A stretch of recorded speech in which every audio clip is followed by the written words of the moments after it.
आज आपण बनवूया सर्वात सोप्या पद्धतीने लसूण खोबऱ्याची चटणी।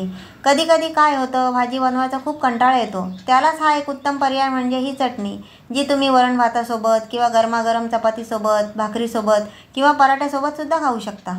आणि या व्हिडिओत मी तुम्हाला सर्वात सोपी पद्धत सांगणार आहे, तर व्हिडिओ शेवटपर्यंत नक्की बघा। चला तर मग सुरुवात करूया। आज आपण बनवूया लसूण खोबऱ्याची चटणी। त्यासाठी काय साहित्य लागते ते पहा। यासाठी मी घेतलेल्या आहेत लाल सुकलेल्या मिरच्या, ह्या 15 ते 20 आहेत, आणि या 2 खोबऱ्याच्या ह्या छोट्या वाट्या आहेत, आणि ही 1 कुडी लसणाची आहे। चला आता आपण ही चटणी बनवायला कशी बनवायची ते सुरुवात करूया।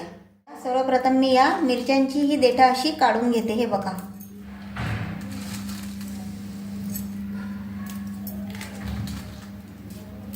आणि चटणी बनवताना ही मिरच्यांची ना देठा अशी काढूनच घ्यायची। हे पहा, अशा प्रकारे मी या सगळी देठं या मिरच्यांची काढून घेत आहे। हे पहा, या सर्व मिरच्यांची देठं मी ही अशी काढून घेतलेली आहेत, आणि या मिरच्या जास्त तिखट नाही आहेत। आणि तुम्ही लक्षात ठेवा, चटणी वाटताना मिरच्या या जास्त तिखट घ्यायच्या नाही, कमी तिखटाच्याच घ्या। मिरच्यांची देठं काढून झालेली आहेत। आता आपण हा लसूण आहे ना, तो सोलून घेऊ।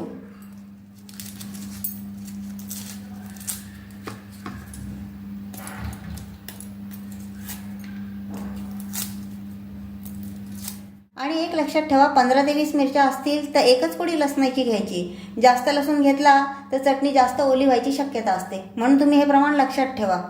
एवढ्या मिरचीला ही एकच कुडी घ्या। हे पहा, आपला लसूण सोलून झालेला आहे। आता हे खोबरं आपण किसून घेऊया, म्हणजे हे वाटायला सोपं जाईल।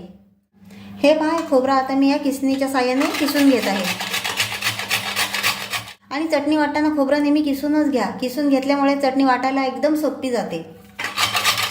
हे पहा, आपलं खोबरं किसून झालेलं आहे, आणि आपली चटणी बनवायची सर्व पूर्वतयारी झालेली आहे। आता आपण चटणी वाटायला सुरुवात करूया।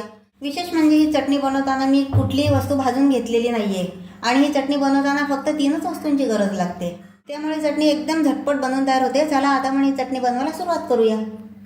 सर्वप्रथम मी या मिक्सरच्या भांड्यात हे आपण किसून घेतलेलं खोबरं घालू, आणि वाटताना फक्त खोबरंच वाटायचं आधी, सगळ्या वस्तू एकत्र नाही करायच्या, नाही तर वाटायला हे जड जाईल। हे बघा, आपलं खोबरं वाटून झालेलं आहे। आता याला मी या प्लेटमध्ये काढून घेते। खोबरं वाटून झालेलं आहे। आता या मिरच्या मी यात वाटून घेत आहे। हे सगळं मी सेपरेट वाटून घेणार आहे, म्हणजे वाटायला एकदम सोपं पडतं। मिरची वाटून झालेली आहे। आता यात सोलून ठेवलेला लसूण घालू, आणि हे परत एकदा वाटून घेऊ। लसूण आणि मिरची वाटून झालेलं आहे। आता यात आपण वाटून ठेवलेलं खोबरं घालू, आणि परत एकदा मिक्सरला फिरून घेऊ। ही चटणी मी मिक्सरला फिरून घेतलेली आहे। आता यात मी चवीपुरता मीठ घालते, जास्त नाही घालायचं, नाही तर खारट होऊ शकते, एवढंच घालायचं। आणि परत एकदा मिक्सरला बारीक फिरून घ्यायची। हे पहा, आपली लसूण खोबऱ्याची चटणी वाटून तयार झालेली आहे। हे पहा, तुम्ही पाहू शकता। हे बघा, किती सुंदर वाटून झालेली आहे। आता याला मी या प्लेटमध्ये काढून घेते।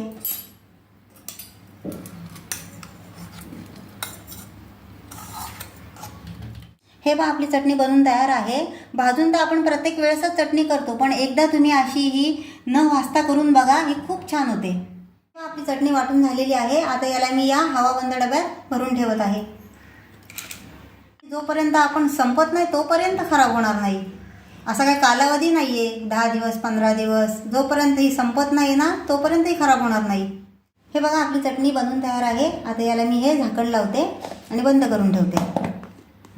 आणि चटणी नेहमी हवाबंद डब्यातच ठेवायची, म्हणजे ती लवकर खराब नाही होत। प्रकारे ही चटणी मी साठवून ठेवलेली आहे। आता हा डबा मी फ्रीजमध्ये ठेवून देणार आहे, त्याला काहीच म्हणजे अजिबात खराब होणार नाही ही चटणी। तर अशी जेवणाची चव वाढवणारी आणि आयत्या वेळी झटपट तयार होणारी चटणी, जी सर्व आवडीने खातात, अशी लसूण खोबऱ्याची चटणी तुम्हाला कशी वाटली मला कमेंट करून नक्की सांगा। व्हिडिओ आवडला तर व्हिडिओला लाईक करा, शेअर करा, आणि माझ्या चॅनलला नक्की सबस्क्राईब करा। भेटूया पुढच्या व्हिडिओत। धन्यवाद।